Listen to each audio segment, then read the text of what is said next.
Hello and welcome everyone. आज हम लोग पढ़ने वाले हैं class 9th physical features of India.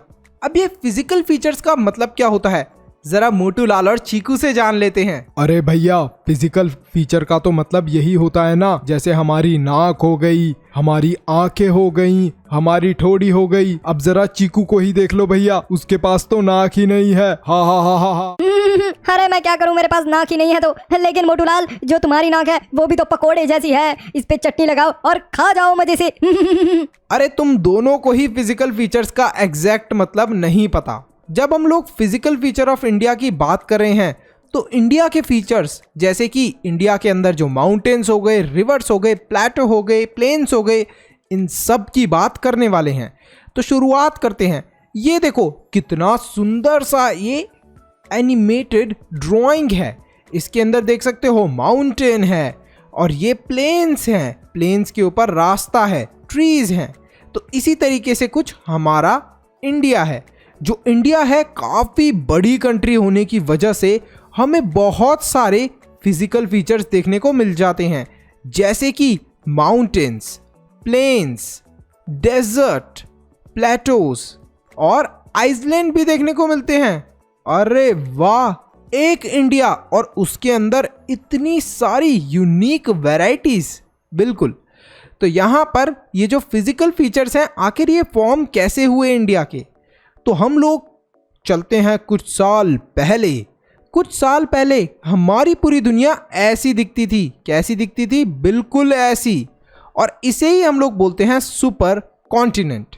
अब ये जो सुपर कॉन्टिनेंट है, इसके अंदर आप देख सकते हो सारे देश एक दूसरे से जुड़े हुए हैं। और इंडिया कहाँ है? ये रहा इंडिया, ये रहा ऑस्ट्रेलिया, ये रहा अफ्रीका। सब देश यहाँ पर एक साथ जुड़े हैं। लेकिन कुछ समय बाद ये देश अलग होने लगते हैं। अलग होते होते होते होते फॉर्मेशन होता है हमारे अभी करंट इंडिया की जगह का। अब ये देख सकते हो कि पहले कुछ इस तरीके के देश थे, फिर ये अलग हुए। अब अलग होते होते 200 मिलियन ईयर अगो कैसे थे ये सारे देश, उसके बाद 65 मिलियन ईयर्स अगो कैसे थे ये देश, ये आप देख सकते हो। ये क्या है? ये हमारा प्यारा इंडिया है। और फिर प्रेजेंट डे के अंदर इंडिया किसके अंदर आके जुड़ गया? एशिया के अंदर आके जुड़ गया। तो आप देख सकते हो बिल्कुल कि अभी प्रेजेंट डे के अंदर एशिया के अंदर आके जुड़ा है। जब इंडिया एशिया के अंदर आके जुड़ा तो ये वाला जो आपको पार्ट दिख रहा है dot dot dot dot dot dot वाला, जहां से इंडिया जुड़ा है, यहां पर हमारा हिमालयाज का फॉर्मेशन हो गया। तो पढ़ते हैं हम लोग formation of Himalayas. Himalayas young हैं क्योंकि आपको पता चला है कि ये अभी अभी फॉर्म हुए हैं। और देखो यही वाले पार्ट, जिस पार्ट से इंडिया जुड़ा है, वहां पर हमारे हिमालयाज का फॉर्मेशन हुआ है। स्ट्रक्चरली फोल्डेड माउंटेन्स होते हैं हमारे हिमालयाज। इसके बाद आप देख सकते हो कि हिमालयाज कहाँ कहाँ पर प्रेजेंट है। डिटेल में अभी हम हिमालयाज के बारे में समझने वाले हैं। तो ये जो पूरा ब्लू वाला रीजन है, यहाँ पर हिमालयाज प्रेजेंट है। रिवर्स कौन कौन से हैं हिमालय के पास में? आप देख सकते हो कि वेस्ट साइड में इंडस रिवर, ये आपको दिख रही है। और अगर हम लोग बात करें ईस्ट साइड की, तो ईस्ट साइड में है ब्रह्मपुत्रा रिवर। तो दो रिवर्स हैं जो हिमालयाज के आसपास हैं, जिनसे वो सराउंडेड हैं। अब यहाँ पर आप देख सकते हो कि हिमालयाज को हमने क्या करा हुआ है? मेंशन करा हुआ है पूरा। तो नेपाल के अंदर भी आते हैं, भूटान के अंदर भी आते हैं, कुछ हिमालयाज पाकिस्तान की टेरिटरी के अंदर भी आते हैं। The range run from west from Indus to east direction to Brahmaputra, covering a distance of about 2,400 kilometers, representing loftiest peaks in the world. तो हिमालय की जो कुछ पीक्स हैं, मतलब कुछ जो पहाड़ियां हैं, वो दुनिया की सबसे ऊंची पहाड़ियों में से एक हैं। आप देख सकते हो कि यहाँ से लेके यहाँ तक, इंडस रिवर से लेकर ब्रह्मपुत्रा तक हिमालयाज हमारे फैले हुए हैं, जो कि 2,400 किलोमीटर का डिस्टेंस है लगभग। अब बात करते हैं हम लोग हिमालयाज की प्रॉपरली। हिमालयाज को बहुत सारी कैटेगरीज के अंदर डिवाइड करा गया है, जैसे ग्रेट हिमालयाज, लेसर हिमालयाज और शिवालिक्स। विड्थ कितनी है हिमालय की? That is 400 kilometres in Kashmir to 150 kilometres in Arunachal Pradesh. अब विड्थ क्या होती है? चौड़ाई। देखो इंडिया के अंदर चौड़ाई, यहाँ पर देखो कश्मीर वाली साइड में तो चौड़ाई सबसे ज़्यादा है, दैट इज 400 किलोमीटर्स। यहीं पे अगर हम लोग अरुणाचल प्रदेश की बात करें so that is only 150 kilometres left in Arunachal Pradesh. I hope यहां पर आपको क्लियर होगा।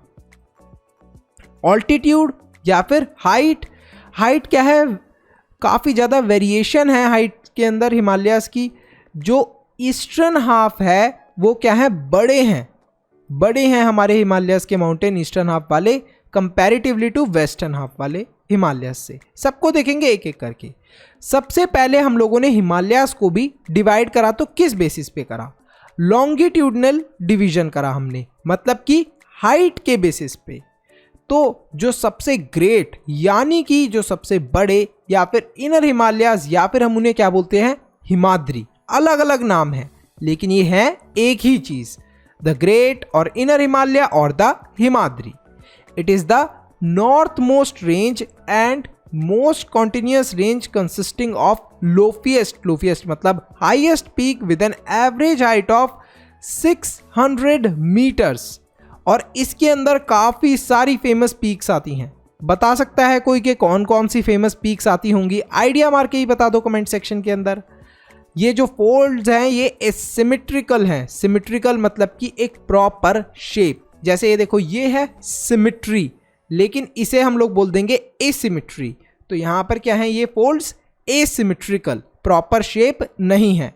The best part of Himalayas is they are composed of granite. किस चीज से बने हुए हैं ये लोग, ये बने हुए हैं ग्रेनाइट से। तो इस चीज का आपको ध्यान रखना है। नेक्स्ट यहां पर हमें देखने को मिलता है कि जो हिमालयाज हैं these are almost covered in snow from day and night. अब ये जो स्नो है इसको क्या बोलते हैं हम लोग, ग्लेशियर्स। तो यहां से ज्यादातर ग्लेशियर्स भी हमें देखने को मिलते हैं। तो ये जो ग्लेशियर देख रहे हो आप, फ्रोजन स्नो, ये हिमालयाज में ऑलमोस्ट आपको 24/7 एंड 365 डेज देखने को मिलती है। मतलब साल के पूरे दिन यहाँ पर ऐसे ही बर्फ जमी रहती है। अब हमने फर्स्ट वाले हिमालयाज के बारे में पढ़ लिया, अब पढ़ते हैं लेसर हिमालय या फिर हिमाचल के बारे में। द लेसर हिमालय और Himachal, it lies south of Himadri, forms the most rugged mountain system. The height varies from 3,700 and 4,500 meters and the average width is of 50 kilometers। तो यहाँ पर आपको क्लियर होगा आई होप कि कितनी इनकी हाइट है। हाइट के बेसिस पे ही हमने यहाँ पर फर्दर हिमाचल के बारे में। द लेसर हिमालय और हिमाचल, इट लाइज, ये होती है outer most range of Himalaya, मतलब जो बिल्कुल बाहर वाले माउंटेन्स हैं, जैसे ये हो गए छोटे मोटे माउंटेन्स, इनको हम लोग बोलते हैं शिवालिक्स। ये लगभग इनकी जो विड्थ है वो होती है 10 to 50 किलोमीटर और हाइट होती है इनकी 900 to 1100 मीटर्स। मतलब आप एक दिन के अंदर इन पहाड़ों पे बहुत ही आसानी से चढ़ सकते हो, इतनी इनकी हाइट होती है। नेक्स्ट है longitudinal valley lying between lesser Himalaya and Shivaliks are known as Doon. अब ये जो वैली है, वैली क्या जगह होती है, दो माउंटेन के बीच में जो प्लेन सी जगह होती है, यहाँ पर लोग रहने लग जाते हैं और इसे ही हम लोग क्या बोलते हैं, वैली। अब लेसर हिमालय कौन सा था, देखो ये वाले, ये तो कौन से थे, ये थे ग्रेटर हिमालय। इनसे कौन से होते हैं, लेसर हिमालय, छोटे वाले हिमालय। और फिर हमारे क्या आ गए, शिवालिक्स। अब जो लेसर हिमालय और शिवालिक्स है उनके बीच वाली जो जगह है उसको हम लोग बोलते हैं दून, और यहीं पर लोग आकर रहते हैं, इसी वैली के अंदर लोग आके रहते हैं। एग्जाम्पल के लिए आपने सुना होगा देहरादून। तो Dehradun is a valley lying between lesser Himalaya and Shivaliks. तो अगर कोई आपसे बुक में पूछे कि why is Dehradun called Doon, तो क्यों बोला गया है देहरादून को Doon, because it lies between lesser Himalaya and Shivaliks and those valley which lie between lesser Himalaya and Shivaliks are known as Doons. तो कौटिल दून, पाटिल दून, ये सब क्या है, दून्स हैं जो कि लेसर हिमालय और शिवालिक्स के बीच में है। अब हिमालय का division on the basis of river भी हुआ है, तो रिवर वैलीज के बेसिस पे भी हुआ है। अब ये आप देख रहे हो जो इंडस और सतलुज रिवर है, इसके बीच वाले जो हिमालय, इन्हें बोल दिया हमने पंजाब हिमालय। अब यहाँ पर कुमाऊन हिमालय बोल दिया हमने किसको, जो आपको दिख रहा होगा कि यहाँ पर सतलुज और यमुना, देखो कुमाऊन हिमालय के लिए कौन, सतलुज और काली रिवर है रिस्पॉन्सिबल। तो यहाँ पर देखो ये रही हमारी सतलुज, एंड ये रही काली रिवर। तो जो इन दोनों के बीच के हिमालय हो गए उन्हें हमने बोल दिया कुमाऊन हिमालय। उसके बाद नेपाल हिमालय के लिए कौन सा आ गया, काली रिवर और तिस्ता। देखो काली रिवर और तिस्ता, काली एंड तिस्ता। फिर इसके बाद जो असम हिमालयाज हो गए, these are between Teesta and Dihang rivers. तो देखो यहाँ पर तिस्ता रिवर दे रखी है और दिहंग रिवर यहाँ पर थोड़ा सा आगे जाकर है और इनके बीच में ही लाई करता है हमारा असम हिमालय। तो रिवर्स के बेसिस पे भी हम इन्हें डिवाइड कर सकते हैं कि रिवर के इस साइड वाले पंजाब हिमालय, रिवर के इस साइड वाले सतलुज रिवर के राइट हैंड साइड वाले कौन से हो गए, हमारे हो गए कुमाऊन हिमालय। तो इस तरीके से हमने डिवीजन करा है बिटवीन रिवर्स हिमालयाज का। अब पूर्वांचल या फिर ईस्टर्न हिल्स, ठीक है, अब ये जो पूर्वांचल और ईस्टर्न हिल्स हैं या फिर माउंटेन्स हैं इनकी बात कर लेते हैं। आई होप हिमालय वाला कंसेप्ट अब क्लियर होगा आपका। ये जो हिल्स हैं ये नॉर्थ ईस्टर्न स्टेट्स यानी कि अरुणाचल प्रदेश, नागालैंड, मिजोरम, मणिपुर, त्रिपुरा, ईस्टर्न असम यहाँ पर प्रेजेंट है। ये किसकी बनी हुई है, स्ट्रॉन्ग सैंडस्टोन्स की, जो कि सेडिमेंट्री रॉक्स हैं। अब देखो यहाँ पर आपको ये ब्राउन वाला पार्ट दिख रहा है ना, यहाँ पर ये पहाड़ियाँ प्रेजेंट है, हिल्स प्रेजेंट है, ठीक है। Hills are covered with dense forest. ये जो हिल्स हैं ये सब डेंस फॉरेस्ट मतलब घने जंगल हैं। Patkai hills, Naga hills, Manipur hills, Mizo hills, ये सब हिल्स का नाम हमने क्या रखा है, देख सकते हो आप, Patkai hills, Naga hills, Manipur hills and Mizo hills. I hope अब आपको क्लियर होगा पूर्वांचल और ईस्टर्न हिल्स एंड माउंटेन्स के बारे में। नेक्स्ट हम देखेंगे नॉर्थर्न प्लेन्स के बारे में।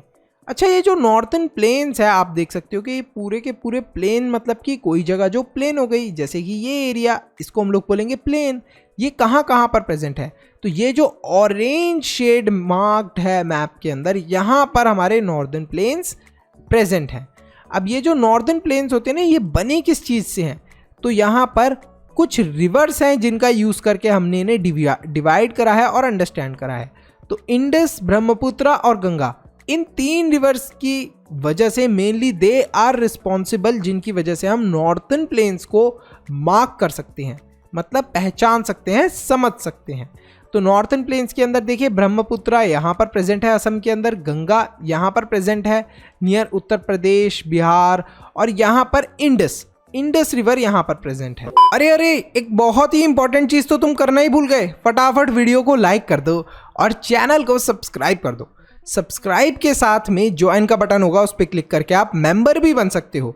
अब मेंबर बनने के क्या बेनिफिट हैं और मेंबरशिप क्या चीज़ है। मेंबरशिप पेड है और मेंबर बनने के आपको बहुत सारे बेनिफिट्स मिलने वाले हैं जो आपकी पढ़ाई में बहुत हेल्प करेंगे। एक तो आपके डाउट्स फटाफट क्लियर कर दिए जाएंगे अगर आप मेंबर बनते हो। एक्सक्लूसिव लिंक मिलने वाला है आपको नोट्स का, जिन नोट से हम लोग पढ़ा रहे हैं वीडियोस के अंदर वो आपको मिलने वाले हैं। सैम्पल पेपर्स मिलने वाले हैं। अब ये जो सैम्पल पेपर्स हैं ये बहुत इंपॉर्टेंट है, आपकी पूरी एग्ज़ाम के लिए प्रैक्टिस हो जाएगी अगर आपने इन सैम्पल पेपर्स को सॉल्व कर लिया। और इन सैम्पल पेपर्स की हेल्प से ही आप 95+ स्कोर कर सकते हो। और भी बहुत सारे बेनिफिट हैं, लेकिन अब हम आगे अपने वीडियो को कंटिन्यू करते हैं। अब हम पढ़ने वाले हैं नॉर्दर्न प्लेन्स के बारे में।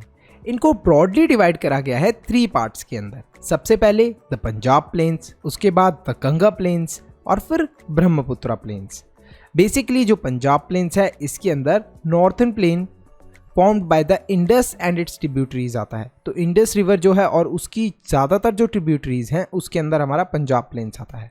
पाकिस्तान के अंदर भी कुछ एरिया है पंजाब प्लेन्स का।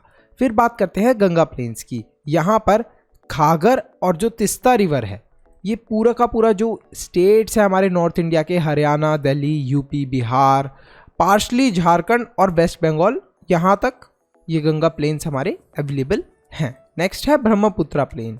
ये कहाँ पर है? It lies in the east of Ganga plain, particularly in Assam, Assam वाले एरिया के अंदर हैं। सबसे पहले बात करते हैं नॉर्थर्न प्लेन की। ये एक फ्लैट लैंड नहीं है, जैसा कि हम लोग सोच रहे थे कि प्लेन एरिया कैसा बिल्कुल प्लेन हो गया, नहीं। नॉर्थर्न प्लेन के अंदर हमें काफ़ी ज़्यादा वेरिएशन देखने को मिलती है।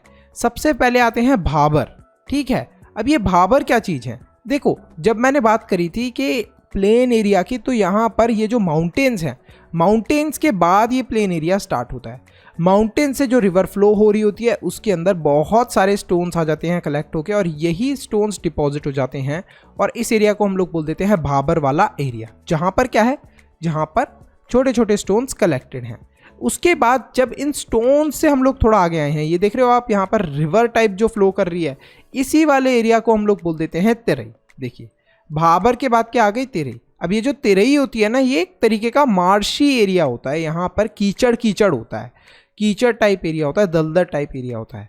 तो देखिए यहाँ पर सबसे पहले हिमालयाज थे हमारे, हिमालयाज के बाद क्या हुआ, भाबर, उनके हिमालय के जो स्टोन्स जहाँ पर कलेक्ट हो गए आके गिर के, भाबर बन गया वो एरिया। फिर भाबर के थोड़ी आगे जाकर तेरई बन गई। अब तेरई के अगर हम लोग आगे जाएं तो भांगर बन जाता है, ठीक है, भांगर। इसके बाद रिवर फ्लो कर रही होती है और जो उसके साइड साइड का एरिया होता है उसे हम लोग बोलते हैं खादर। तो आई होप आपको क्लियर होगा कि जो हमारे नॉर्दर्न प्लेन्स है, इसका मतलब ये नहीं है कि वो बिल्कुल प्लेन वाला एरिया है, उसके अंदर भी हमें वेरिएशन देखने को मिलती है। खादर क्या होते हैं, younger alluvium of the flood plain. तो यहाँ पर जो रिवर के साइड वाला एरिया होता है, दिस इज खादर। अब बात करते हैं हम लोग प्लेटोज की। सबसे पहले हम लोग पढ़ेंगे पेनिनसुलर प्लेटो के बारे में, पेनिनसुलर प्लेटो। लेकिन उससे पहले ये तो समझ ले कि प्लेटोज होती क्या चीज़ है। देखो, जो बहुत सारा लावा लेयर बाय लेयर कलेक्ट होता है और ठंडा होता जाता है, तो वो क्या फॉर्म कर देता है, प्लेटो। प्लेटो कुछ इस तरीके का दिखता है। क्या हम इसे पहाड़ या माउंटेन बोल सकते हैं? बिल्कुल नहीं। देखो, पहाड़ और माउंटेन्स थोड़े से डिफरेंट होते हैं, लेकिन ये आप देख रहे हो बिल्कुल एक फ्लैट लैंड है, और किससे बना हुआ है, ज़्यादातर ठंडे हुए लावा से, ठीक है। जब गोंडवाना लैंड था और जब ब्रेक और ड्रिफ्टिंग हो रही थी गोंडवाना लैंड की, तब हमारे ये प्लेटोज का फॉर्मेशन हुआ था। अब हम लोग देखते हैं कि कहाँ कहाँ पर इंडिया पे प्लेटोज प्रेजेंट हैं और कैसे इनका डिवीजन हुआ है। देखो, यहाँ कहीं पर हमारी कौन सी रिवर फ्लो कर रही है, नर्मदा रिवर फ्लो कर रही है, ठीक है। और नर्मदा रिवर की वजह से ही हमें दो डिविजन्स देखने को मिले हैं, एक है सेंट्रल हाईलैंड और दूसरा है Deccan plateau, the central highlands. Central highlands कैसे डिवाइड हुए हैं डेक्कन प्लेटो से, आई होप आपको क्लियर होगा। यहाँ पर नर्मदा रिवर फ्लो कर रही थी, तो जो ये वाली साइड हो गई, मतलब कि कौन सी वाली साइड, नॉर्थ वाली साइड हो गई नर्मदा रिवर की, उसे हमने बोल दिया सेंट्रल हाईलैंड। सेंट्रल हाईलैंड्स के अंदर हमें ये देखने को मिला है कि जब ये फर्दर आगे जाकर मर्ज होते हैं, तो यहाँ पर राजस्थान के अंदर हमें स्टोन्स और ग्रैनुअल्स वगैरह देखने को मिल जाते हैं। सैंडी और रॉकी डेजर्ट हमारे राजस्थान के स्टार्ट होते हैं। कौन कौन से रिवर्स है, चंबल और सिंध वाला रिवर है, Chambal, Sindh and the Betwa river lie करता है इस एरिया के अंदर, बिटवा कैन। इसके बाद सेंट्रल हाईलैंड्स जो हैं वो वाइडर हैं इन द वेस्ट, लेकिन नैरो हैं ईस्ट डायरेक्शन में। बात करते हैं डेक्कन प्लेटो की। डेक्कन प्लेटो क्या है, एक तरीके का ट्रायंगुलर लैंडमास जैसा दिखता है, ठीक है। साथ ही में सतपुरा रेंज जो है वो ब्रॉड बेस है नॉर्थ के अंदर, while the Mahadev, the Kaimur hills and the Maikal range from its eastern extension. ये देखने को मिलता है कि हाई है in the west and slopes बन रहे हैं कहाँ पर, ईस्टवर्ड डायरेक्शन के अंदर। तो ऊंचाई कहाँ पर है, वेस्ट वाली में, और स्लोप कहाँ पर आ रहा है, स्लोप आ रहा है ईस्ट वाली डायरेक्शन के अंदर।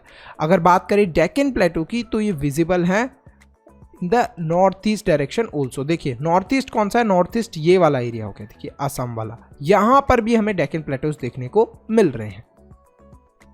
आई होप अब आपको क्लियर होगा। नेक्स्ट हम लोगों को देखने को मिलती है यहाँ पर 3 प्रोमिनेंट हिल रेंजेस। एक तो गारो, खासी, उसके बाद जेनिता हिल्स। तो ये क्या है, प्रोमिनेंट हिल्स हमें यहाँ पर देखने को मिलती हैं। डिस्टिंक्ट फीचर क्या है यहाँ का, देखिए एक तो ब्लैक सॉइल है जिसको हम लोग बोलते हैं डेक्कन ट्रैप। वेस्टर्न घाट और ईस्टर्न घाट भी बनाए गए हैं हमारे डेक्कन प्लेटो के अंदर। इसका मतलब क्या है, देखो बहुत ही सिंपल है। डेक्कन प्लेटो के अंदर जो वेस्ट वाली जगह है उसे बोल दिया है वेस्टर्न घाट्स, और जो ईस्ट वाली जगह है उसे बोल दिया है ईस्टर्न घाट्स। काफ़ी सिंपल है।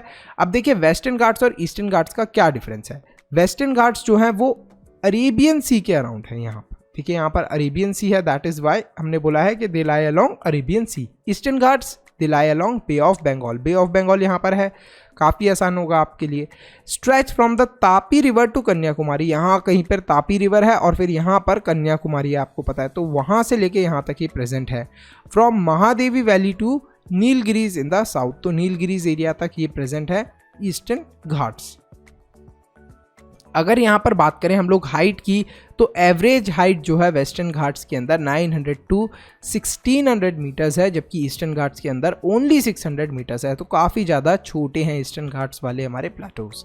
अगर बात करें, ये घाट्स जो हैं कंटिन्यूस हैं और इनको क्रॉस कर सकते हैं हम लोग थ्रू पासेस ओनली। पासेस मतलब कि हमें एक तरीके से जगह चाहिए इनको पास करने के लिए, कुछ ना कुछ एक कनेक्टिविटी चाहिए जिससे हम एक जगह से दूसरी जगह पर जा पाएँ। जबकि ये जो घाट्स हैं इनको सेवरल पार्ट्स के अंदर डिवाइड करा गया है with the help of large reverse. Highest peak अगर हम लोग देखें वेस्टर्न घाट्स की, तो वो है अनईमुडी जो कि 2695 मीटर्स है। अगर ईस्टर्न घाट्स की बात करें तो जो हाईएस्ट पीक है दैट इज महेंद्रगिरी कितनी है 1500 मीटर्स, आप समझ सकते हो। नेक्स्ट है एवरेज विड्थ क्या है वेस्टर्न घाट्स की, दैट इज 50 to 80 किलोमीटर्स और ईस्टर्न घाट्स की 100 to 200 kilometres. No big river originate from the eastern Ghats, जबकि वेस्टर्न घाट्स से बहुत सारी सोर्सेस हैं जिससे हमारे मेनली लार्ज रिवर्स फ्लो करते हैं। तो आपको ये डिफ्रेंसिएशन याद कर लेना है, what are the difference between western Ghats and eastern Ghats. अब आते हैं डेजर्ट के ऊपर, the Indian desert. Aravalli hills के वेस्ट वाले एरिया के अंदर लाई करता है हमारा इंडियन डेजर्ट। ये मैप के ऊपर मैंने आपको मार्क करके दिखाया है कि कौन कौन से एरियाज के अंदर हमारा डेजर्ट प्रेजेंट है। गुजरात, राजस्थान, दिल्ली का कुछ एरिया और यहाँ तक कि कुछ हरियाणा का एरिया भी है जिसको टच करता है हमारा डेजर्ट। अब हम लोग देखते हैं कि डेजर्ट आखिर होती क्या चीज़ है और किसी भी जगह को हम लोग डेजर्ट कब बोलते हैं। जिस भी जगह पर रेनफॉल काफ़ी कम होती है उसे ही हम लोग डेजर्ट बोलते हैं। वेजिटेशन जहाँ की काफ़ी कम होती है उसे ही हम लोग डेजर्ट बोलते हैं। तो डेजर्ट के अंदर हमें क्या देखने को मिलती है, काफ़ी सारी सैंड ड्यून्स, मतलब कि सैंड के पहाड़, रेत के पहाड़। अब देखिए यहाँ पर हम लोग देखते हैं एक एक करके डेजर्ट्स के बारे में। तो यहाँ पर रेनफॉल एक तो काफ़ी कम होता है, क्लियर है आपको, that is only 150 millimetre per year. दूसरी चीज, लूनी रिवर सिर्फ एक यहाँ पर जो लार्ज रिवर्स में से देखी जाती है तो वो है सिर्फ लूनी रिवर्स। फिर यहाँ पर बर्चन्स जो है वो क्रिसेंट शेप ड्यून्स है, ज़्यादातर एरिया के अंदर यही प्रेजेंट है, लेकिन लॉन्गिट्यूडनल ड्यून्स प्रेजेंट है near the Indo Pakistan boundary. अब ये लॉन्गिट्यूडनल ड्यून्स का मतलब क्या होता है, देखो लॉन्ग मतलब कुछ इस तरीके के पहाड़ वाली शेप के ड्यून्स कहाँ पर प्रेजेंट है, in the Pakistan India boundary area. बाकी सब जगह पर कैसे क्रिसेंट, मतलब ऐसे देखो कुछ इस तरीके के ड्यून्स प्रेजेंट है। इसके बाद आते हैं कोस्टल प्लेन्स के ऊपर। इंडिया के अंदर कोस्टल प्लेन्स एक बहुत बड़ा रोल प्ले करते हैं। इनको भी हमने डिवाइड करा हुआ है वेस्टर्न और ईस्टर्न कोस्ट के नाम से। सबसे पहले वेस्टर्न कोस्ट देखते हैं। तो बुक के अकॉर्डिंग हमें सिर्फ 3 कोस्ट के बारे में पढ़ना है, that is Konkan plains, Kannada plains and the Malabar plains. North part of the coast is called Konkan, जो कि मुंबई से गोवा वाला एरिया कवर करता है। उसके बाद सेंट्रल स्ट्रेच जो है उसे बोलते हैं हम लोग कन्नड़ प्लेन्स। उसके बाद आता है सदर्न स्ट्रेच जिसको हम लोग बोलते हैं मालाबार कोस्ट। इसके बाद बात करते हैं ईस्टर्न कोस्ट की। ईस्टर्न कोस्ट के अंदर भी हमें क्या पढ़ना है, अबाउट द नॉर्थन सरकार एंड द कोरोमंडल कोस्ट। तो ये हमें देखने को मिलता है। कोरोमंडल कोस्ट कहाँ पर है, ये जनरली जो कोरोमंडल कोस्ट है that is near the Hyderabad वाली जो साइड आ गई उस साइड में, और ये वेस्ट बंगाल वाली साइड को लाई करते हैं द नॉर्दर्न सरकार। आई होप क्लियर होगा ये आपको। The northern part is known as northern Circar while the southern part is known as Coromandel coast. Large rivers such as Mahanadi, Godavari, Krishna, Kaveri formed extensive delta on the eastern coast. Eastern coast के ऊपर हमें देखने को मिलता है इनका delta. Lake Chilika is important feature along the eastern coast. I hope अब आपको क्लियर होगा वेस्टर्न कोस्ट के बारे में भी और ईस्टर्न कोस्ट के बारे में भी। यही पढ़ना है, यही आपको मार्क भी करना है मैप में। इसके बाद करते हैं आइलैंड्स की बात। अब इंडिया के अंदर आइलैंड्स 2 जगह पे देखने को मिलते हैं, एक है लक्षद्वीप वाले आइलैंड्स और दूसरे हैं अंडमान एंड निकोबार आइलैंड्स। तो देखिए कैसे ये लोग पार्ट्स के अंदर डिवाइडेड हैं, लेकिन इन सब पार्ट्स को ही हमने ज्वाइन करके बोला है कि ये वाले कौन से आइलैंड्स हो गए, ये वाले लक्षद्वीप वाले आइलैंड्स हो गए, और अंडमान एंड निकोबार वाले ये वाले आइलैंड्स हो गए। ठीक है, अब जो लक्षद्वीप वाले आइलैंड का ग्रुप है वो किसके क्लोज है, आप देखिए that is closer to Kerala. यहाँ पर केरल वाला एरिया है तो यहाँ पर ये क्लोज पड़ते हैं टू केरल। ये क्या है, it is a group of islands composed of small coral island, मतलब बहुत सारे छोटे छोटे ऐसे ही आइलैंड्स हैं, इन सब के ग्रुप से ही मिलकर लक्षद्वीप आइसलैंड मिला है। अब यहाँ पर हमें देखने को मिलता है लक्षद्वीप आइसलैंड को पहले हम किस नाम से जानते थे, लकीदीव, मिनिकोय, एमीदीव, तो इन अलग अलग नाम से हम लोग जानते थे। इन सब नाम को चेंज करके फाइनली एक नाम रखा गया, दैट इज लक्षद्वीप आइसलैंड। लगभग 32 स्क्वायर किलोमीटर्स ये कवर करते हैं। यहाँ पर काविरती आइलैंड है जिसको हम लोग बोलते हैं एक तरीके से head quarters of the Lakshadweep, ठीक है। पिटी आइलैंड्स भी है विच इज अनहैबिटेटेड और यहाँ पर बर्ड सेंचुरी बनाई हुई है। आगे चलते हैं अंडमान एंड निकोबार आइसलैंड के ऊपर। अंडमान एंड निकोबार आइसलैंड जो है same just as Lakshadweep island है, that is near to Bay of Bengal. Bay of Bengal के पास में है अंडमान एंड निकोबार आइसलैंड्स, ठीक है। आपको आई होप क्लियर होगा। ये साइज जो है इनका बिगर है, बहुत ज़्यादा क्वांटिटी के अंदर है और काफ़ी ज़्यादा स्कैटर्ड है, मतलब छोटे छोटे पीसेस में फैले हुए हैं। Entire group of island is divided into 2 broad categories, the Andaman in the north and the Nicobar in the south. Andaman कौन सा है, नॉर्थ वाली डायरेक्शन में, और निकोबार कौन सा है, साउथ वाली डायरेक्शन में। ये जो आइलैंड्स हैं यहाँ पर हमें देखने को मिलता है सबमरीन माउंटेन्स भी हैं, मतलब कि आधे माउंटेन्स जो पानी के अंदर डूबे हुए हैं, साथ में एक्टिव वॉल्केनोज। जैसा मैंने आपको बिल्कुल चैप्टर के स्टार्टिंग में एक क्या दिया था, MCQ दिया था कि कौन सा ऐसी जगह है जहां पर एक्टिव वॉल्केनो प्रेजेंट है हमारे इंडिया के अंदर, तो that is Andaman and Nicobar islands. I hope clear होगा आपको। अगर एक्टिव वॉल्केनो देखना है तो यहां पर विजिट जरूर करें। नेक्स्ट है how diverse physical features are useful for India. अब इंडिया के बारे में हमने इतने सारे डाइवर्स फीचर्स देखे, आइलैंड, प्लेटोज, ठीक है, प्लेन्स, साथ में आइलैंड्स के बाद हमने देखा डेजर्ट्स के बारे में। इतने सारे फीचर्स हैं इंडिया के अंदर, कैसे ये हेल्पफुल है। देखो माउंटेन्स जो हैं वो हमारा मेजर सोर्स ऑफ वाटर और फॉरेस्ट है, काफ़ी ज़्यादा जंगल हैं और वाटर यहाँ से हमें मिल सकता है, तो एक इंडिया के लिए इंपॉर्टेंट सोर्स माउंटेन्स इस वजह से हैं। आई होप आपको अब क्लियर होगा। नेक्स्ट है प्लेन्स। प्लेन्स क्यों हमारे लिए ज़रूरी हैं, देखिए ग्रेनियर्स का मतलब क्या होता है, यहीं से हमें खाने पीने का ज़्यादातर सामान मिल जाता है। हम लोग यहाँ पर क्या कर पाते हैं, फार्मिंग कर पाते हैं, स्टोर कर पाते हैं खाने का सामान, तो ये हमारे लिए इसलिए इंपॉर्टेंट है। प्लेटोज क्यों इंपॉर्टेंट है, क्योंकि यहाँ से हमें मिलते हैं मिनरल्स। मिनरल्स कौन से, आपको पता है, आयरन, गोल्ड, ये सारी चीज़ें यहाँ से मिलती हैं, जो कि इंडस्ट्रियलाइजेशन के लिए काफ़ी इंपॉर्टेंट है, हमारी कंट्री के डेवलपमेंट के लिए बहुत ज़रूरी है, मशीनरी के लिए बहुत ज़रूरी है। फिर आते हैं कोस्टल रीजन या फिर आइलैंड्स या फिर उनके ग्रुप्स। अगर हम लोग इनकी बात करें तो ये प्रोवाइड करते हैं हमें फिशिंग साइट्स, जहाँ से हम लोग फिशिंग कर सकते हैं, और साथ ही में पोर्ट एक्टिविटीज़। पोर्ट एक्टिविटीज़ का मतलब क्या है, पोर्ट एक्टिविटीज़ मतलब कि हमें मान लीजिए किसी और कंट्री के अंदर कोई सामान भेजना है, तो आसानी से ये जो कोस्टल वाला एरिया है यहाँ से हम लोग भेज सकते हैं और आसानी से कोई भी सामान यहाँ पर आ सकता है।